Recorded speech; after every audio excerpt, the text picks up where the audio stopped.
Hello दोस्तों, आप सभी को प्रभु यीशु मसीह के नाम में जय मसीह की। परमेश्वर के नाम की स्तुति और महिमा हो। फिर से मैं आप सभी का स्वागत करता हूं हमारे एक और नए वीडियो में। दोस्तों, अक्सर मेरे पास बहुत सारे लोग कमेंट करते हैं।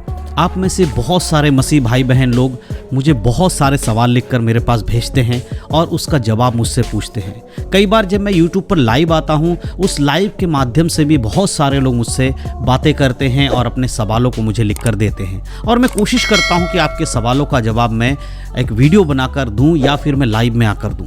दोस्तों, आज जो मैं ये वीडियो बना रहा हूँ, ये भी आपके सवालों के ऊपर बना रहा हूँ, क्योंकि बहुत सारे लोग मुझसे एक सवाल लगातार पूछते आ रहे थे जिसका जवाब मैं देना चाहता था। इसीलिए मैंने सोचा कि एक वीडियो बनाकर इसको अच्छे से मैं आपको समझा दूँ कि वो सवाल क्या है और उसका जवाब क्या है। आज के समय में बहुत सारे लोग अन्य भाषा प्राप्त करना चाहते हैं। जी हाँ दोस्तों, बहुत सारे मसीह भाई बहन लोग ऐसे हैं जो ये चाहते हैं कि उन्हें अन्य भाषा का वरदान मिले। मेरे प्रियो, जो भी प्रभु यीशु मसीह पर विश्वास करता है उसको ये पता होना ज़रूरी है कि जैसे बाकी सारे वरदान हैं उसी प्रकार से एक अन्य भाषा का वरदान भी है। लेकिन बहुत सारे लोग अन्य भाषा के वरदान पर विश्वास नहीं करते, लेकिन मैं पूरी तरह से ये विश्वास करता हूँ कि अन्य भाषा जो परमेश्वर की ओर से एक वरदान है, वो वास्तव में एक भाषा है जो कि परमेश्वर की ओर से उसके विश्वासी लोगों को दिया जाता है। और जो यीशु मसीह पर विश्वास करता है, पिता पुत्र पवित्र आत्मा पर विश्वास करता है, उसको परमेश्वर की ओर से मिलता है। तो अब सवाल ये आता है कि बहुत सारे लोग मुझसे ये कहते हैं कि ब्रदर, हम प्रभु यीशु मसीह पर विश्वास करते हैं, तो फिर हम अन्य भाषा हम कैसे पा सकते हैं? देखिए, सबसे पहली चीज़ आपको ये समझना बहुत ज़रूरी है कि अन्य भाषा को आप सीख नहीं सकते। जी हाँ दोस्तों, कोई भी व्यक्ति आपको अन्य भाषा सिखा नहीं सकता है कि हाँ आप इस तरह से बोलिए, उस तरह से बोलिए। जैसे दुनिया में बाकी सारे भाषाएं, हजारों प्रकार की भाषाएं इस दुनिया में बोली जाती हैं और उन सारे भाषाओं को आपको कोई ना कोई सिखा सकता है। जिस भाषा का जानकारी किसी को है वो दूसरे को उस भाषा को सिखा सकता है। लेकिन जब बात आती है अन्य भाषा के बारे में, बाइबल के अनुसार अन्य भाषा, उसको कोई भी मनुष्य आपको अपने तरह से नहीं सिखा सकता, क्योंकि ये परमेश्वर की ओर से दी हुई वरदान है और जो परमेश्वर की ओर से मिलता है उसी को ये सीखने को मिलता है, वही इस चीज़ को इस्तेमाल कर सकता है, उसको बोल सकता है। इसके लिए सबसे पहली चीज़ तो ये समझिए कि कोई भी पास्टर या विश्वासी आपको अन्य भाषा बोलना नहीं सिखा सकता। लेकिन बहुत सारे यूट्यूब पर हम वीडियोस देखते हैं, मैंने बहुत सारे वीडियोस देखे हैं जहां पर कुछ लोग अन्य भाषा सीखने का तरीका बताते हैं। यानी कि वो वीडियो में ये तो बताते कि अन्य भाषा कैसे सीखें, लेकिन जब वीडियो का प्ले करके देखते हैं तो उसमें पता चलता है कि वो कुछ ऐसी ट्रिक बता रहे होते हैं कि इस ट्रिक से आप अन्य भाषा सीख सकते हैं। वो खुद जिस तरह बोलते हैं उस तरह दूसरों को बोलने के लिए कहते हैं कि आप इस तरह लगातार बोलिए तो धीरे धीरे आपको भी अन्य भाषा बोलना आ जाएगा। लेकिन ऐसा बिल्कुल भी नहीं होता है। अन्य भाषा को सीखने का एकमात्र तरीका है वो पवित्र आत्मा। परमेश्वर अगर आपको अन्य भाषा देते हैं तो ही आप अन्य भाषा को बोलना सीख सकते हैं, क्योंकि एक वरदान है।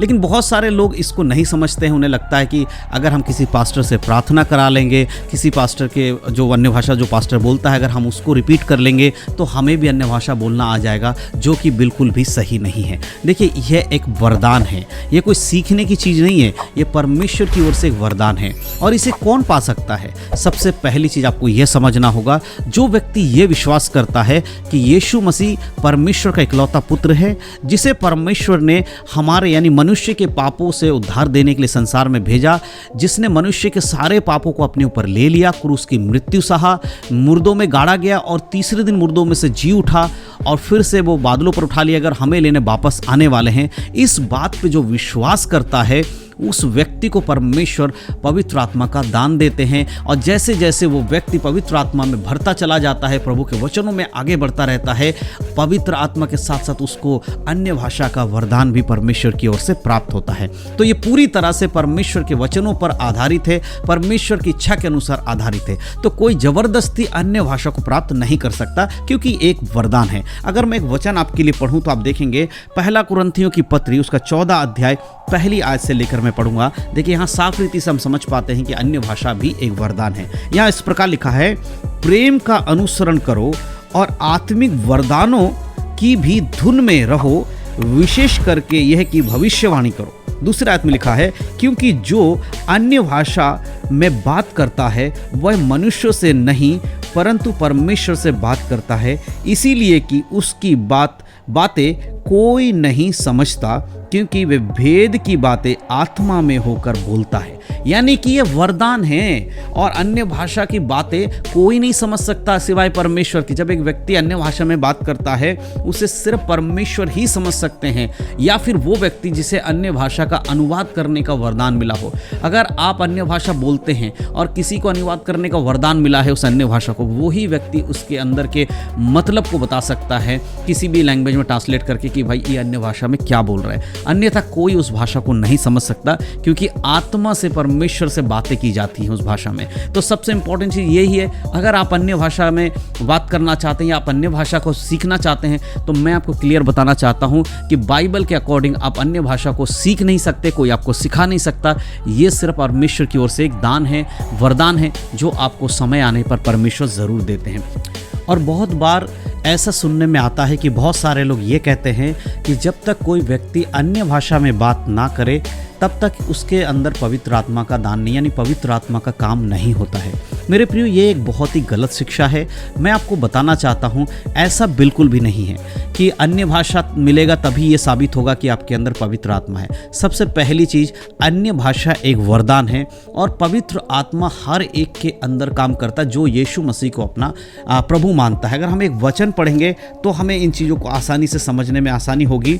मैं आपके लिए एक वचन पढ़ना चाहता हूँ, पहला कुरिन्थियों की पत्री 12 अध्याय उसका 3 आयत। यहाँ पर इस प्रकार लिखा है, इसीलिए मैं तुम्हें चेतावनी देता हूँ कि जो कोई परमेश्वर की आत्मा की अगुवाई से बोलता है वह यह नहीं कहता कि यीशु श्रापित है। ठीक है, और आगे देखिए आगे लिखा है, और ना कोई पवित्र आत्मा के बिना कह सकता है कि यीशु प्रभु है।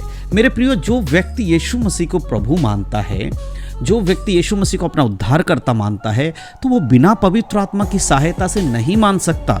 अगर आप यीशु मसीह को अपना प्रभु मानते हैं, इसका मतलब पवित्र आत्मा आपके अंदर काम करते हैं, तभी आप यीशु मसीह को अपना उद्धारकर्ता के रूप में ग्रहण कर रहे हैं। और हो सकता है कि आप यीशु मसीह को अपना उद्धारकर्ता मानते हैं लेकिन आपको अन्य भाषा का वरदान नहीं है। तो अगर आपको अन्य भाषा का वरदान नहीं मिला तो इसका ये मतलब तो नहीं है कि आपके अंदर पवित्र आत्मा नहीं है। बिल्कुल है। जो कोई यीशु मसीह को अपना ईश्वर मानता है और यीशु को श्रापित नहीं बोलता, वो व्यक्ति पवित्र आत्मा के द्वारा ही इस काम को कर पाता है।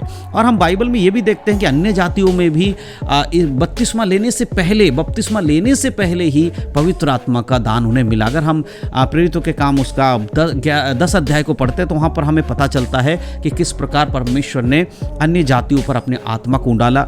और पतरस ने जब इस चीज़ को देखा तो पतरस ने कहा कि देखो किस तरह से पवित्र आत्मा उन लोगों के ऊपर परमेश्वर ने उंडेला जो कि अन्य जाति के लोग थे, जिन्होंने बपतिस्मा तक नहीं लिया था, लेकिन सबसे पहले उन पर पवित्र आत्मा आया, बाद में पतरस ने उन्हें बपतिस्मा देने के लिए कहा। तो मेरे प्रियो, इस बात को सुनकर समझकर हमें यह तो पता चलता है कि कभी भी अन्य भाषा बोलने वाला व्यक्ति के अंदर पवित्र आत्मा है और बाकी लोगों में नहीं, ऐसा नहीं है। जो व्यक्ति प्रभु यीशु मसीह को अपना उद्धारकर्ता मानता, अपना प्रभु मानता है, उसके अंदर पवित्र आत्मा का काम है। हाँ, रही बात अन्य भाषा की, तो वो तो एक वरदान है जो परमेश्वर की ओर से मिलता है। अब उसे कैसे पा सकते हैं, उसके लिए आपको परमेश्वर के वचन के अनुसार चलना होगा। सही समय आने पर परमेश्वर वो वरदान आपको ज़रूर देंगे। और अन्य भाषा का वरदान इसलिए दिया जाता है ताकि आपकी आत्मिक उन्नति हो सके, क्योंकि उस भाषा को आपके सिवा कोई अगर नहीं समझ पा रहा है, उससे दूसरे की उन्नति नहीं होगी, जो कि हमने बाइबल में साफ रीति से पढ़ा है। और देखते हैं कि जो व्यक्ति अन्य भाषा में बात करता है और उसका अनुवाद नहीं करता तो वो खुद की उन्नति के लिए ऐसा करता है, लेकिन जब कोई व्यक्ति अन्य भाषा में बात करते हुए उसका अनुवाद करता है तब वो कलीसिया के लिए होता है। तो अन्य भाषा आपकी आत्मिक उन्नति के लिए है। आप प्रार्थना करिए तो परमेश्वर आपको ज़रूर देंगे। तो आप अपने मन से इस बात को निकाल दीजिएगा कि आपको अन्य भाषा का वरदान नहीं मिला है तो आपका उद्धार नहीं हुआ है, पवित्र आत्मा आपके पास नहीं है। ऐसा बिल्कुल भी नहीं है। अन्य भाषा के बिना भी लोग उद्धार पाते हैं, उनके जीवन में पवित्र आत्मा का काम होता है। तो अगर आपको अन्य भाषा का वरदान चाहिए तो आप परमेश्वर से प्रार्थना करिए। सही समय आने पर परमेश्वर आपको ज़रूर अन्य भाषा का वरदान देंगे और आपकी आत्मिक उन्नति और कलीसिया की आत्मिक उन्नति आपके द्वारा ज़रूर होगी। परमेश्वर आपको आशीष दे। यीशु मसीह के नाम में जय मसीह की। God bless you.